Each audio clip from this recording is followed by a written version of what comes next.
Hello and welcome to CIO Perspectives. I'm Sid Ahl, the co-CIO of private clients, endowments, and foundations here at Brown Advisory, and I'm joined today by Kif Hancock, our international CIO based in London, and Campbell Donley, a CIO analyst here with me in New York. I'm excited to be speaking with them both today on the heels of releasing our 2026 asset allocation outlook piece, which both of them contributed to. And there's also so much going on in markets right now. I'm excited to talk to them about everything from the new tariff regime to private credit, and of course, AI. Kif, maybe I could start with you. What's on your mind today?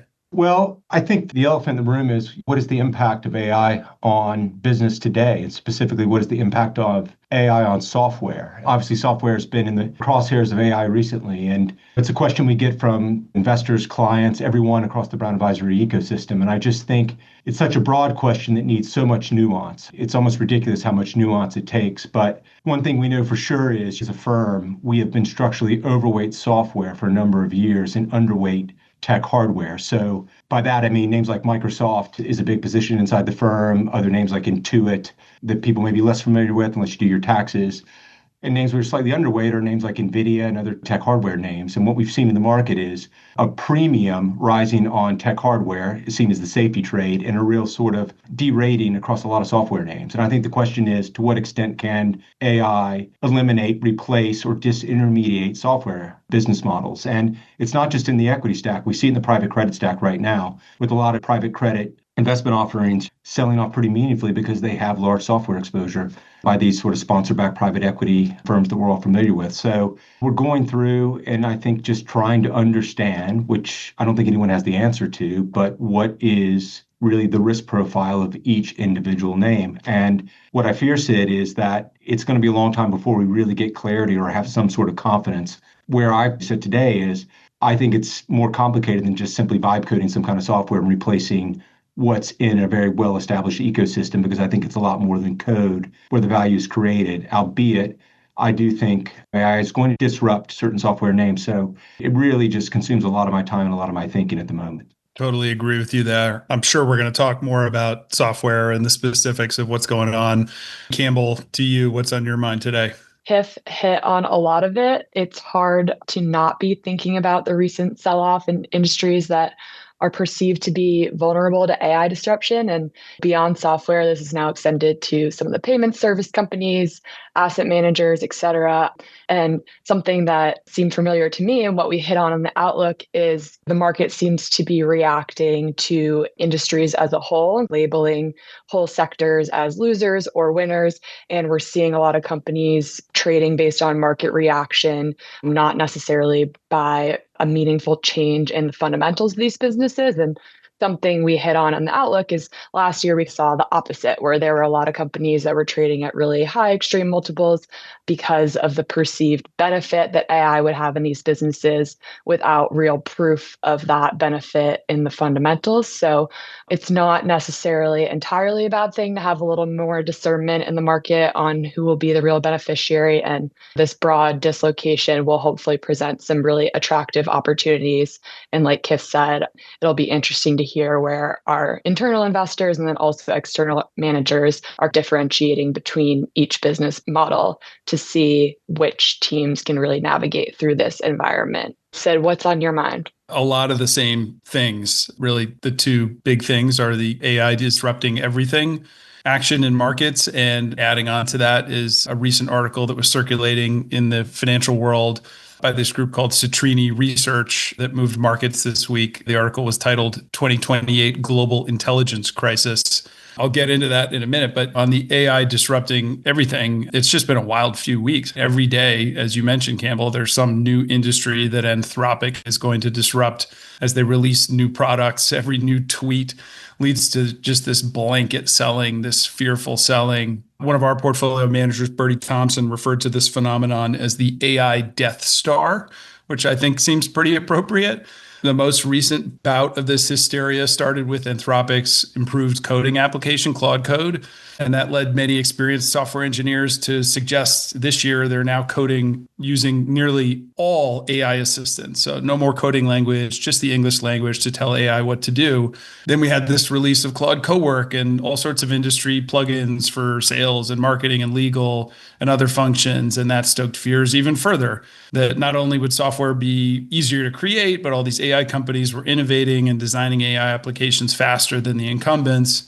So this is what's led to this panic selling of all software stocks. As you mentioned, Campbell, it's not discerning very much between who might actually be an AI winner or who's going to weather the storm better.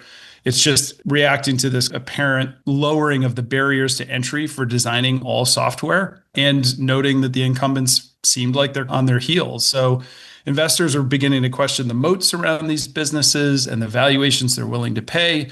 Really, this is what everyone's talking about is this so-called terminal multiple issue. What do you pay? What multiple do you put on the 5-year out earnings of these companies if the 5-year out future is so uncertain? So these multiples have just come way, way down. This year, software stocks are down 20 to 25%. These companies now trade at the same multiples as the broader market. And this is after decades of software trading at a 30 to 50% premium valuation.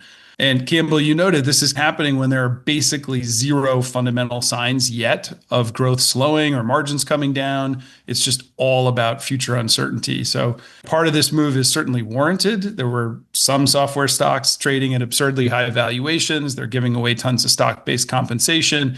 And this period of time is shining a light on all that math, and it's led to some well-deserved re-ratings. But at this point, it's just blind selling that's creating some interesting buying opportunities. Kif, you talked about discernment here, right? A number of these companies have huge advantages in distribution. They have regulatory moats. They have proprietary data.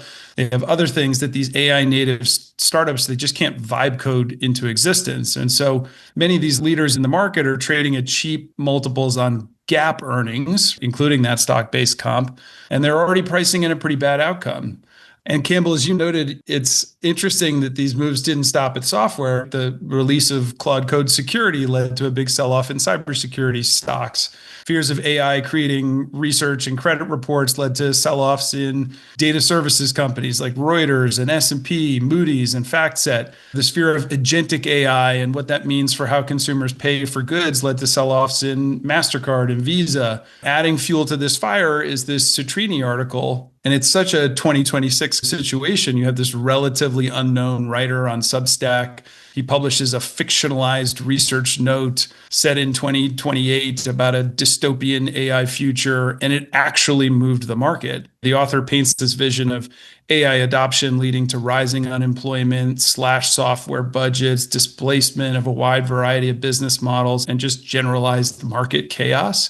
And people were already so on edge that this article sent all these AI-threatened stocks down even further, and specifically the ones that were called out in this memo.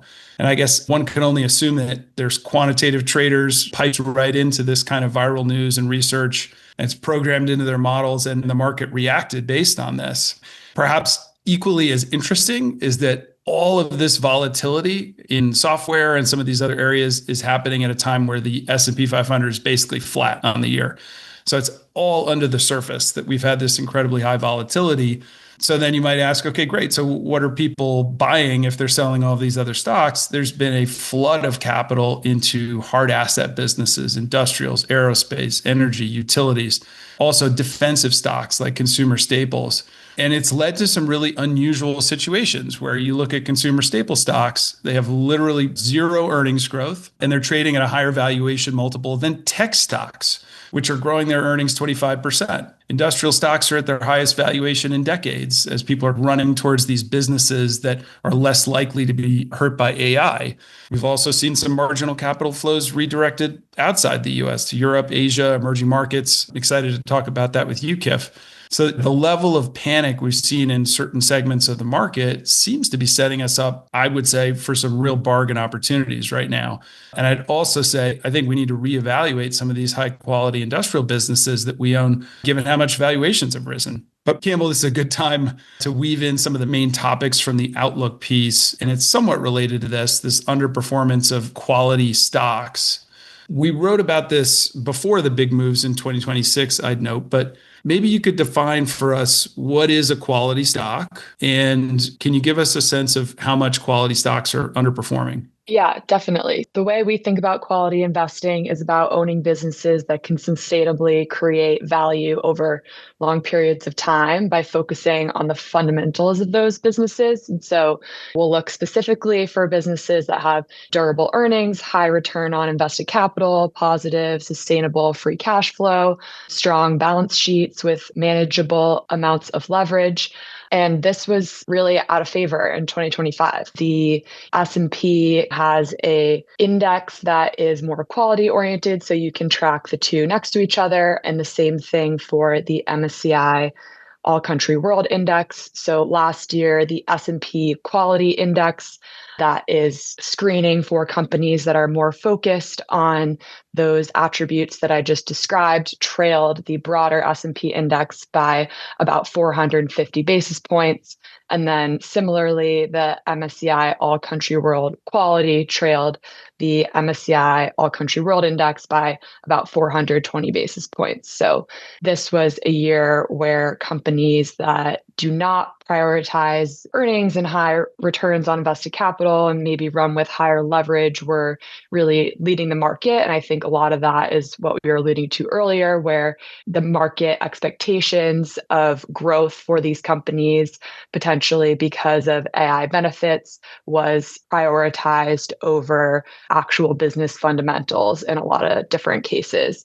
To highlight this point even more, Morgan Stanley also tracks their own index of quality stocks through their long quality index, and they track this against the MSCI World Index. And last year, they reported that their quality index trailed the MSCI World by 14%, which is the largest relative underperformance they've seen over the past 20 years. So I think that just really highlights the magnitude of this trend last year.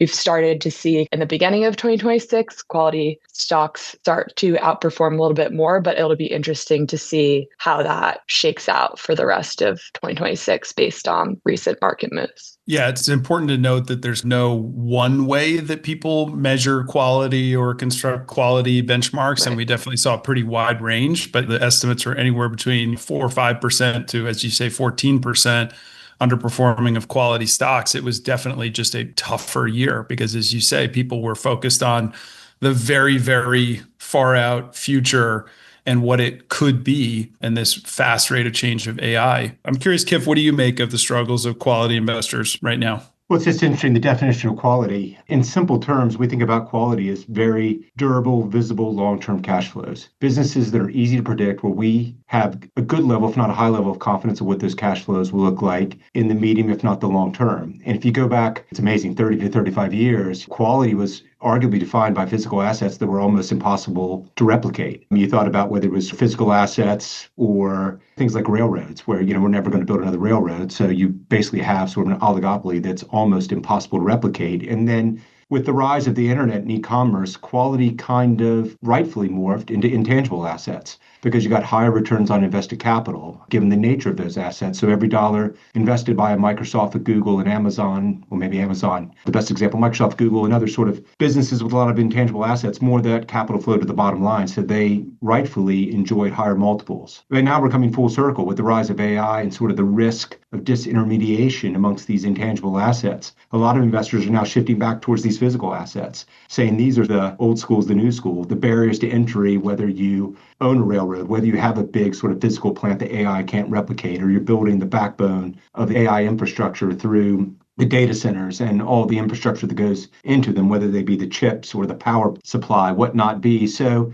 it is interesting how quality has changed quite quickly. I again come back to, I think what I referred to earlier is I think we still have to be quite cautious that the AI is going to disrupt all things in a similar manner. If we go back to the example we give here in the UK from time to time, if you think about the rise of e-commerce, I think everyone in the world knew that the growth of Amazon was going to disrupt high street retail or bricks and mortar retail to some degree. We just didn't know to what degree it would disrupt all retail. And we certainly didn't think all retail was going to go out of business. You have names like Sears and Roebuck, Circuit City, JCPenney. These are names more familiar in the US, but here we have Woolworths and other names that went out of business. But at the end of the day, we have many retail companies that thrived. And I think we picked up a few inside of our portfolios, TK Maxx being one example, that if you held on to that from that period of disruption till today, you have a low return on capital business relative to some of our software stocks that's delivered a mid-teen return over a multi-decade period because we got a great entry price. So I think over the next 2 to 3 years, Sid, quality is going to have to get redefined as we, again, sort of reassess the visibility of these long-term cash flows.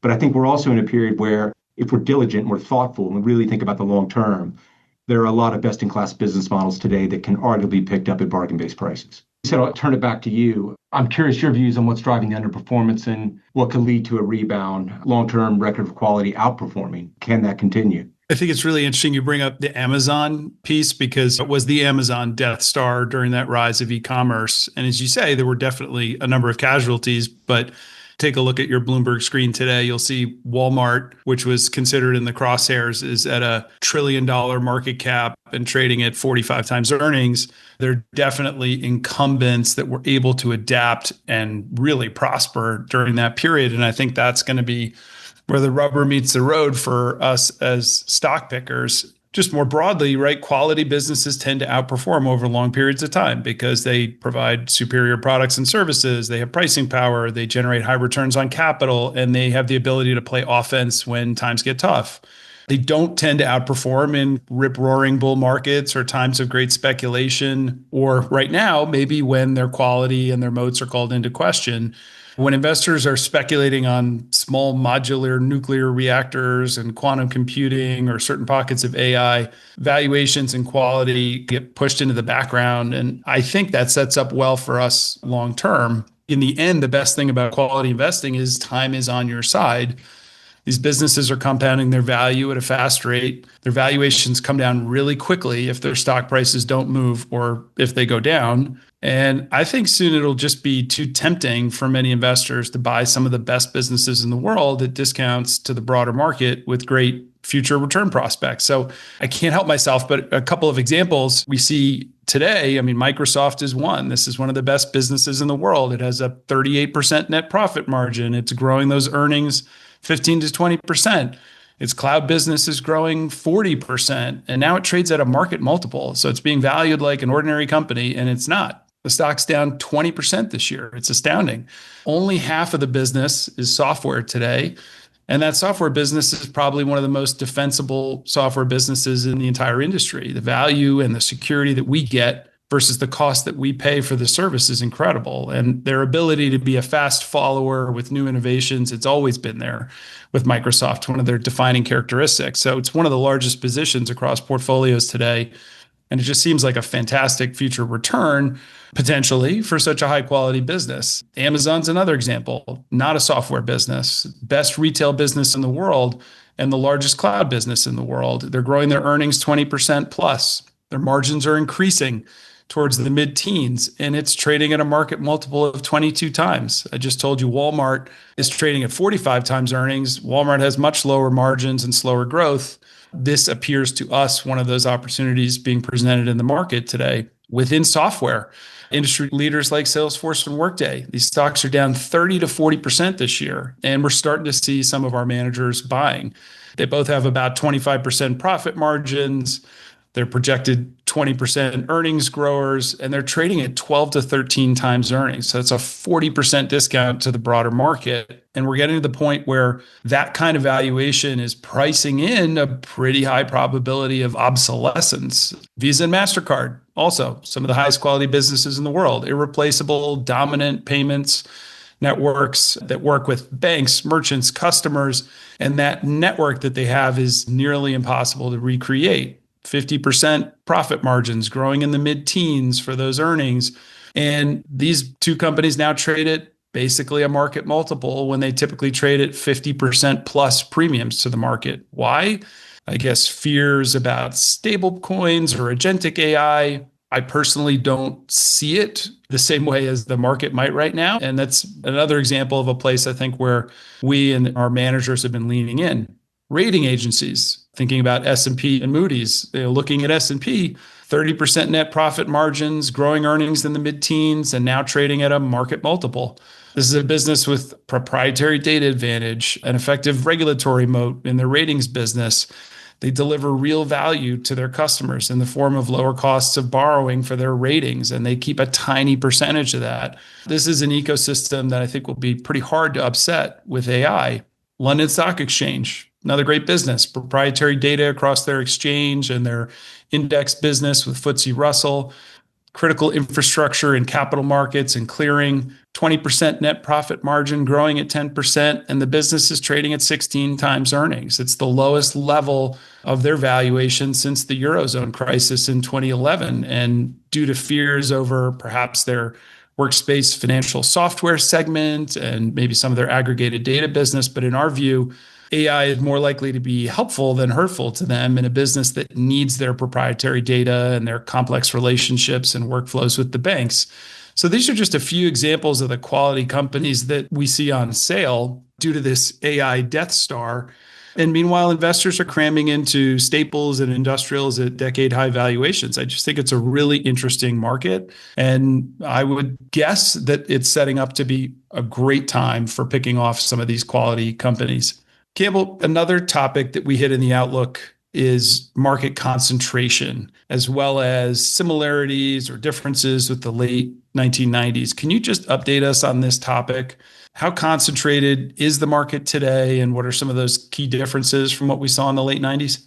Yeah, definitely. The answer is the market is very concentrated today, even relative to where it was in the late 1990s. So the top 10 stocks in the S&P 500 index today represent about 40% of the overall index, which is very extreme compared to the long-term median over the past 30 years is closer to 22%. So meaningful concentration. And then because of this concentration, we also see over the last few years, the number of stocks in the index that have been able to outperform the broader index has been much lower over the past 3 years. So last year, 29% of the companies in the S&P were able to outperform the broader index, which over a longer term median has been closer to 45%. So again, I think everyone's familiar with this concept, but the performance of the market really being driven by a very small number of companies, all concentrated around a similar theme of AI and this technological innovation. And I think that's what brings up this question of comparison to the 1990s. And we get asked about this a lot by clients. So we took a deeper dive in the outlook. And I think structurally, there are a lot of differences between the market leadership today in this technological theme and structurally what was happening in the market in the 1990s and in 2000, just prior to the tech bubble bursting. So a few things that we are most focused on that I would point out are, Sid alluded to this earlier, but the valuations that these companies are trading at. So he was touching on a few specific examples with Microsoft, Amazon, et cetera. But we view the profitability of these large tech companies that are leading the index and their relative valuations as much more reasonable to what compared to what we saw in the late 1990s and 2000s. For example, that the way we frame this in the outlook is pulling the average multiple of the companies that were really leading the market back then. So we're looking at a point in time just prior to the tech bubble bursting.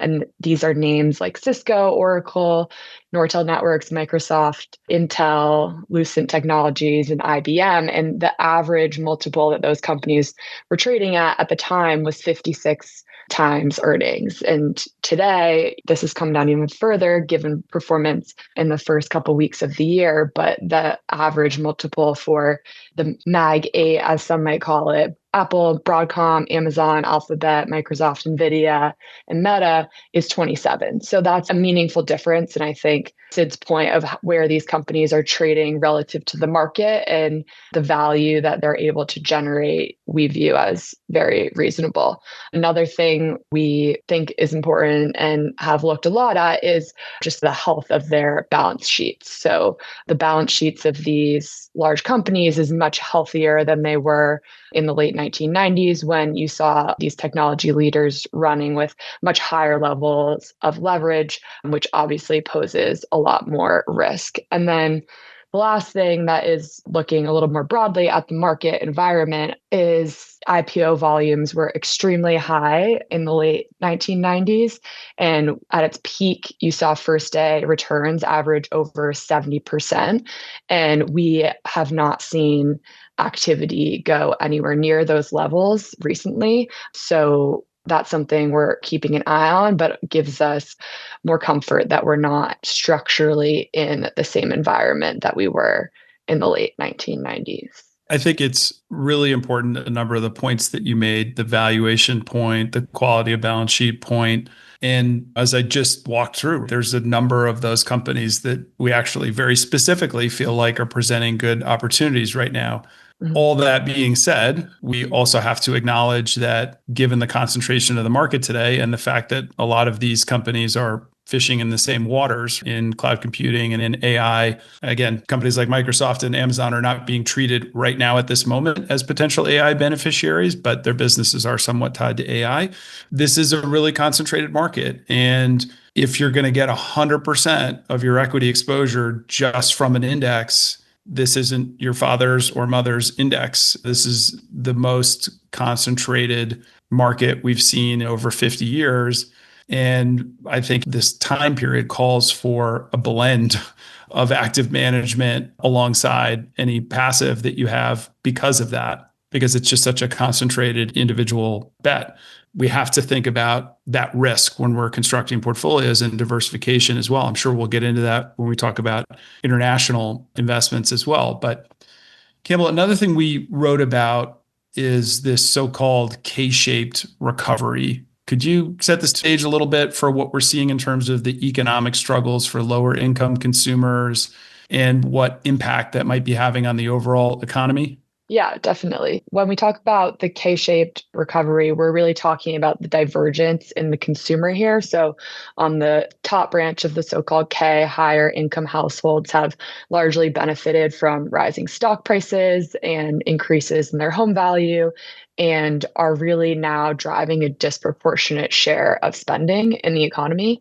A report that we reference in the Outlook piece from Moody's Analytics estimates that the top 10% of earners are now accounting for roughly 50% of total consumer spending in the US. And this is important to us to think about because consumer spending accounts for 70% of GDP and therefore has typically been a primary driver of US economic growth. So understanding what is driving that dynamic under the surface is important as we think about the economic outlook. And the takeaway here is that this spending and growth is really concentrated to a much smaller segment of the population than it has been in the past. So on the lower side of this K, the lower income consumers haven't had this same wealth effect that the top income producers in the US have experienced.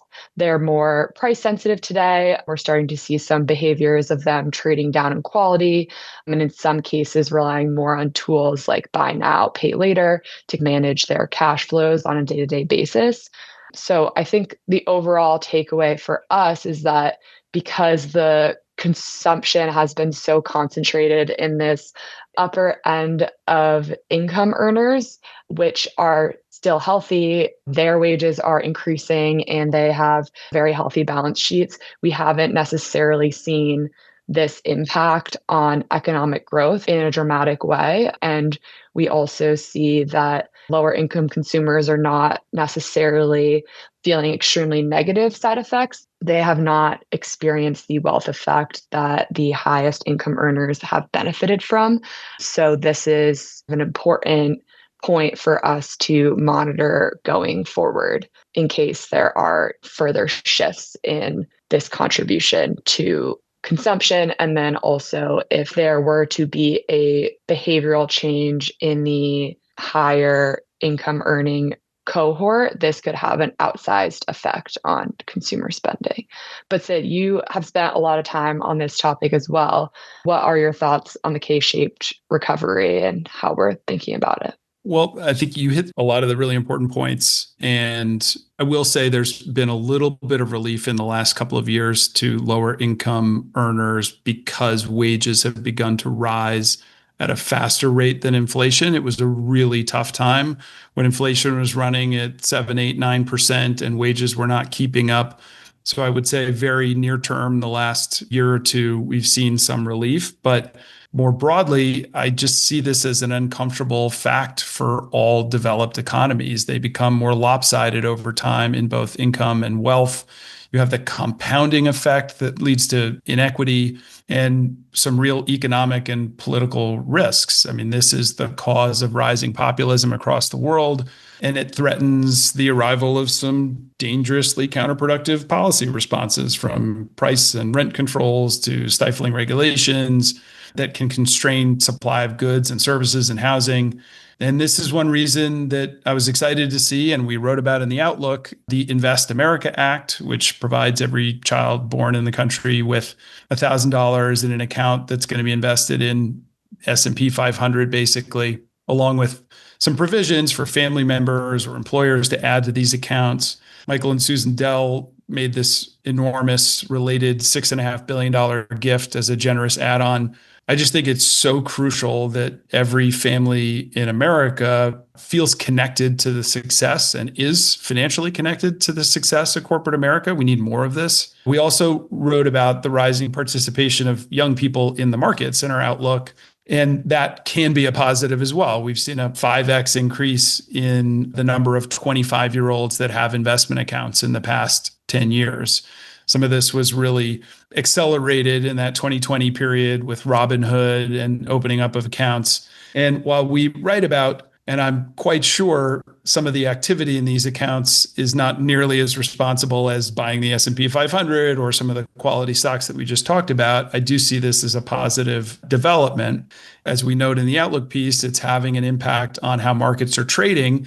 And some of the things that we just talked about, this speculation in companies that aren't earning profits today, whether it's quantum or small modular reactors or certain pockets of AI, it's definitely having, again, a little bit of an impact, not quite like 2021, but a little bit like 2021 on pockets of kind of speculation in the markets. But overall, again, I think it's good that people are participating in the market and at younger ages, and that that's broadening out. So I guess I see this in a couple of ways. One, we need to be aware that when we see signs of rising delinquencies on subprime consumer loans or weakness for low-end consumers, it may not have a significant impact on the overall economy because it's not that big a piece of the overall economy. But we need to be working on ways to bring the entire population along on this ride of compounding value in markets, or else we're going to risk some policy missteps.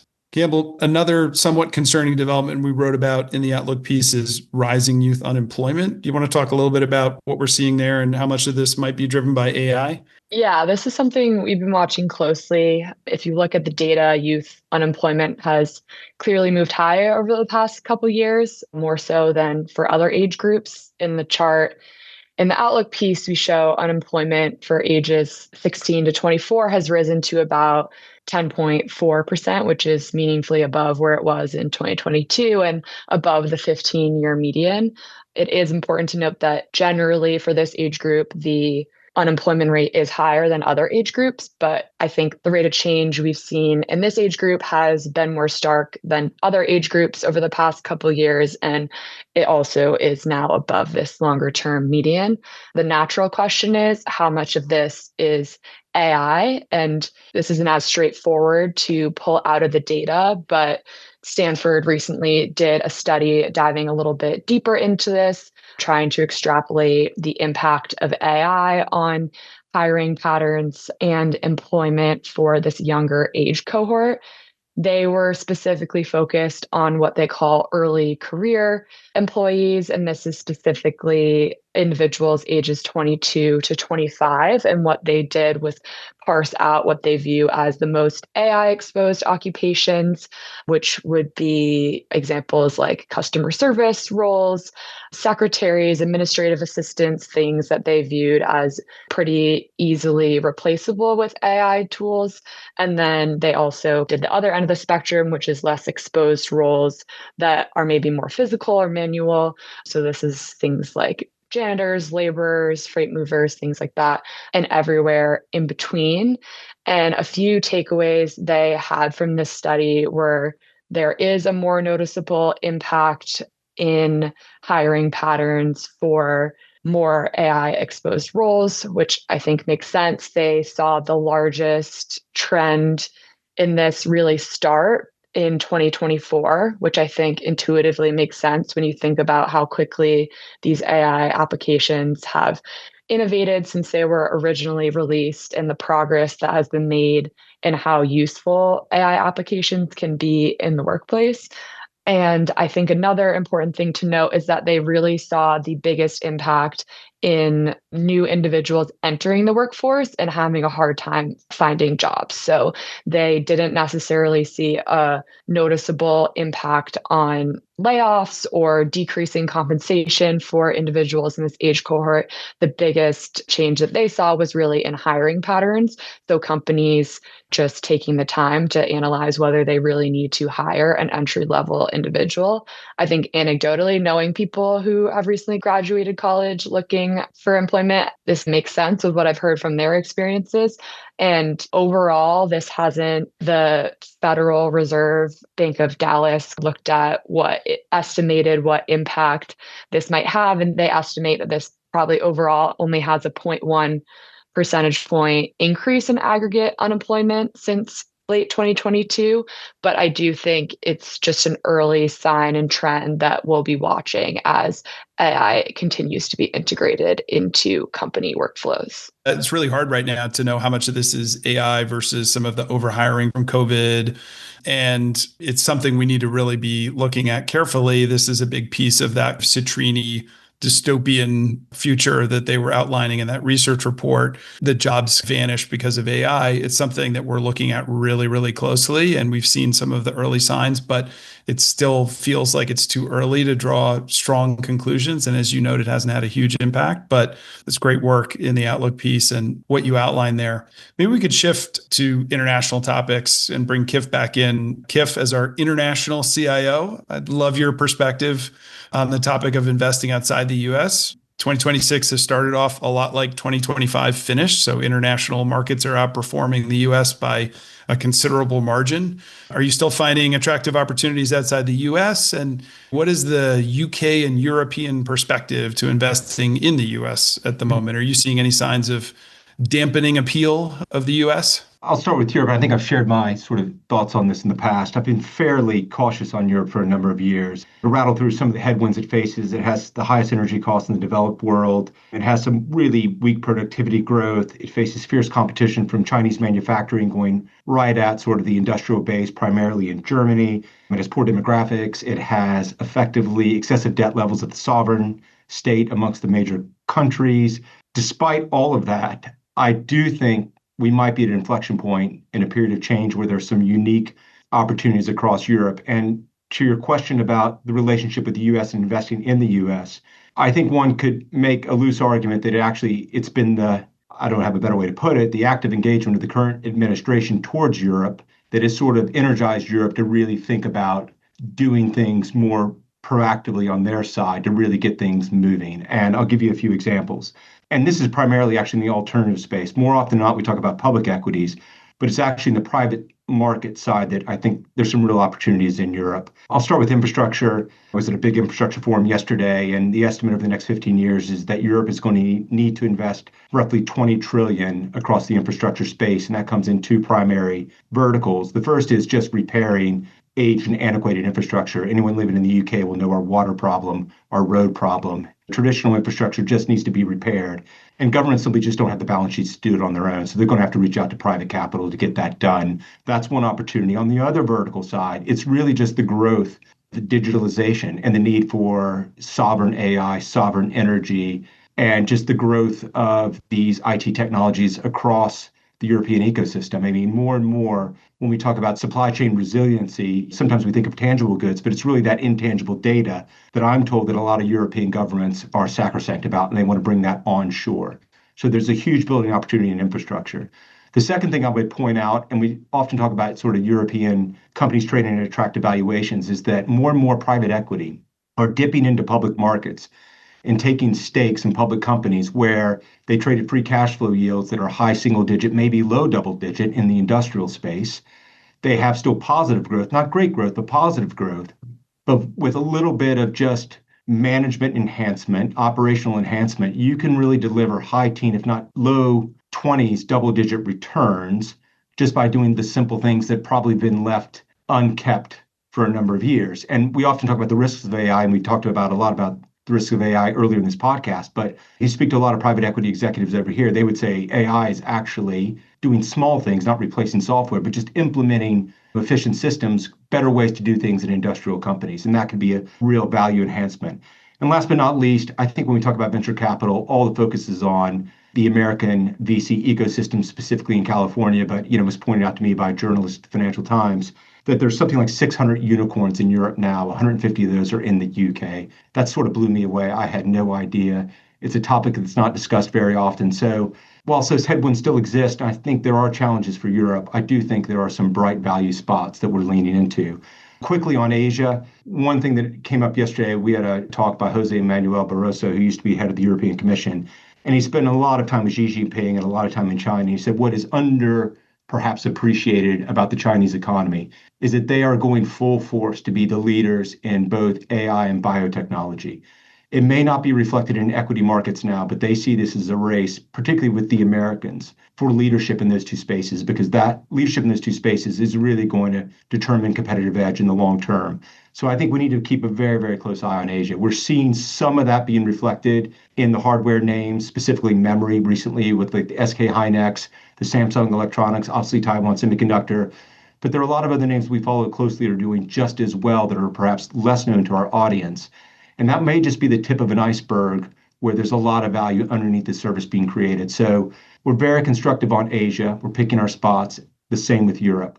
Sid, what are your thoughts on the space investing internationally for your clients? Interest in investing outside the US has been steadily increasing over the past year or so, and the recent outperformance will surely only accelerate that trend. I think we've had nearly 2 decades of American exceptionalism, and we've been talking for some time about markets like Japan appearing cheaper on both the stock and currency basis. I think, again, very high level, one thing we've been underscoring in client conversations is just the increasing value of this diversification. Maybe an underappreciated point here is that we're in a moment where the world is deglobalizing to an extent. And so for 50 plus years, we were becoming more interconnected globally. And as that happened, the correlations between markets rose and the diversification benefits fell. And as we're beginning to reverse that somewhat, the correlations are falling once again, and the international diversification is proving more beneficial. So I think the case for diversification is stronger, and it can be valuable over long periods of time. We've seen whole decades where international markets outperform the US. So when you're thinking about building a portfolio that can meet your spending needs consistently over a long period of time, that long period diversification is also pretty important. Kif, maybe we can close out with the other big issue of the day, switching gears and talking about private credit. So this is an area of the market that's been brought into the spotlight recently by a couple of things. One, you already mentioned it, the high concentrations in software, which is a sector that's under a lot of pressure from AI. And then also some idiosyncratic issues. So a few individual loans that have gone bad, and one manager that recently limited redemptions in one of their vehicles. What are your takes on what's going on in private credit right now? And are you changing any of your allocations there? It's a really good question. Obviously, it's dominated the headlines over the past, call it 10 to 15 days. And as you rightfully point out, one or two managers in the space, I think more to the particular structure those managers created, are gaining probably excessive attention. But I think it's important to step back and just say that the private credit universe is very large and very diversified. And I think what we're talking about at the moment with respect to stress is a subset of that universe, predominantly in the sponsor-backed direct lending space. So for listeners that are less familiar with that space, these are loans that go to companies that are backed by private equity GP sponsors. It's a very large and growing part of the market. And it's been really in focus because it's been the area of the market that's arguably raised the most capital over the past 5 to 7 years. If you and I go back to like the financial crisis coming out of that, private credit was a really niche opportunity where fewer players, a lot of value could be added. It's become more of a beta space now, given the amount of firms that are participating in the space, taking share from the large banks and the broadly syndicated loan market. So the question is, has too much capital been chasing too few opportunities? I think it would be naive to think that that's not true, that there probably are pockets of risk across the private credit ecosystem. And I think we need to pay specific attention to a lot of the software underwriting, because software is a big allocation across a lot of private equity sponsors, and we see that across a lot of portfolios. But I would come back to, there's no single factor analysis that applies here. We have to really look at, A, the managers we are partnered with, the kind of loan books that they carry, the terms of the structures that we invest in, and who we're invested alongside with. And I think today, and you and I think we're speaking earlier today about a specific opportunity that if we can get comfortable with the loan book that we think we know and really re-underwrite some of those software positions, we might have the opportunity to pick up a really great private credit portfolio trading at a very attractive yield. And that could be very accretive to clients. Conversely, I think we have to just be humble that there's leverage in the space. There are more and more players, and there's intricacies and interconnections that we may not know exist. So we just have to be, I think, both opportunistic and cautious. So I'm trying to find a mid-channel passage here, but overall, I think we're on the right path, for lack of a better description. What are your thoughts on that? You hit it. There are some real issues here, and some private credit and private equity managers clearly got over their skis with exposure to software companies, but most importantly, not just the companies, it's how they were lending to them, right, on their enterprise values rather than cash flows, and accepting payment in kind or PIK payments rather than cash interest payments for a large portion of their portfolios. And I think the credit issues outside of that have been pretty limited thus far. Overall credit quality remains pretty healthy, and the overall economy is pretty healthy. When we look at some of our private credit strategies that have 1 or 2% of their income coming from payment in kind, that compares very favorably to some of these firms that are in more trouble, where they might have 10, 15, 20% of their portfolio income that's coming from payment in kind. And if the values of those businesses, which they're banking on going up, are not going to go up, they're going to go down, that's going to create some more issues. So I think it really is all about the managers you partnered with and how they're approaching it. But also, as you mentioned, I think a bit of a pullback in credit and some better values for our managers more broadly would be welcome. Campbell, Kif, thanks so much for joining us. For everybody listening, just wanted to reiterate, we've just released our 2026 asset allocation outlook piece. Campbell and Kif were instrumental, along with a number of other people on our team, to creating it. And give it a read. Tell us what you think, and look forward to speaking to you next time.